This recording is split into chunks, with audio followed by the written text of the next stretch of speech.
Z velikim veseljem sem sprejel povabilo, da spregovorim na tem simpoziju.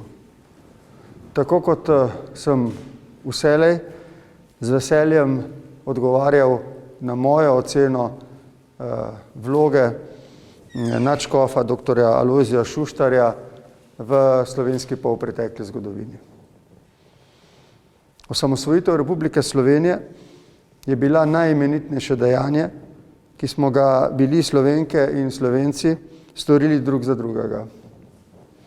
Z odločitvijo, da si prihodnost ustvarimo kot suverena in demokratična država, smo sebi in svetu dokazali, da smo kot narod dosegli potrebno zrelost in pokazali potrebno enotnost za tako pomemben in odločilen korak.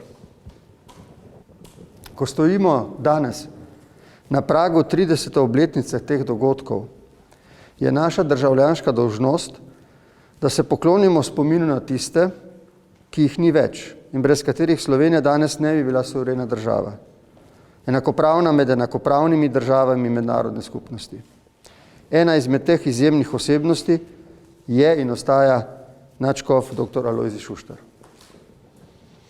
Dr. Alojzij Šuštar je imel v procesu slovenske politične pomladi in družbenega preporoda pomembno in posebno vlogo.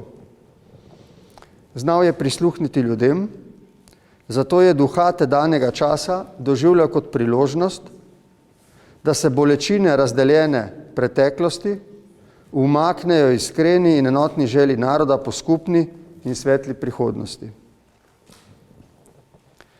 Dr. Alojzij Šuštar se je, tako kot sem ga jaz doživljal, zavedal, da sprava med ljudmi ni stvar preteklosti, ampak je naloga sedanjosti za prihodnost.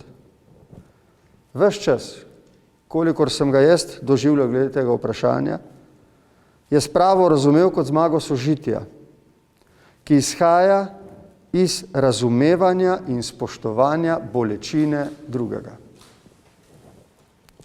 Čutil je, da je želja po sožitju močna, da je klic k pomiritvi glasnejši od razpok naše skupne preteklosti.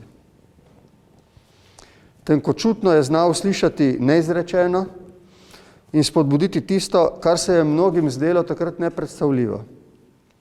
In to ga je utrdilo ne le kot duhovnega voditelja, kar je takrat stvarno bil, ampak tudi kot moralno avtoriteto, kar je po mojem mnenju prav gotovo simbolno bil. Njegova vloga v procesu osamosvojitve in občutljivem obdobju, ki mu je sledilo, je nepogrešljiva. Čudovito naključje je, da 30. obletnica rojstva slovenske države sovpada s 100. obletnico rojstva te izjemne osebnosti. To naključje nam ponuja priložnost, da se spominjamo dr. Šuštarja in njegove zapuščine v luči, obenem pa nas nagovarja, da mu izkažemo hvaležnost za kleno in vizionarsko držo v času slovenske politične pomladi. Nadškof dr. Alojzij Šuštar v našem skupnem zgodovinskem spominu ostaja eden izmed nestorjev procesa pomiritve in sprave v slovenski družbi, rekel bi ogeljnega stebra osamosvojitve in neodvisne slovenske države.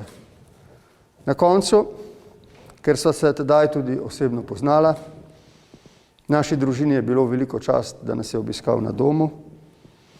Ne rečem, da mi bo zavedno ostal kot navdih, tudi kot izjemno ljubezniva osebnost. Tudi v času največjih in razdeljenih strasti je že samim vstopom v prostor prinesel neko mirnost in razsodnost. Tega ne znam drugače obesediti, tako sem doživljal osebno njegovo navzočnost in mislim, da tudi mnogi drugi ljudje, ne glede na naša različna politična prepričanja.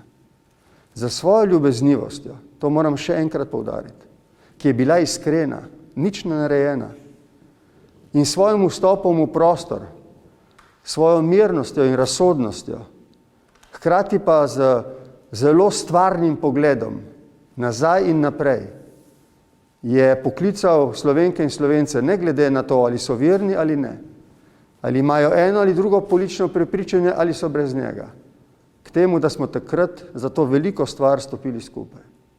V tem smislu, kot predsednik republike, izrekam hvaležnost dr. Alojziju Šuštarju ob njegovi 100-letnici rojstva za vse, kar je dobrega naredil za našo družbo in za našo državo. Zato mu bomo večno hvaležni.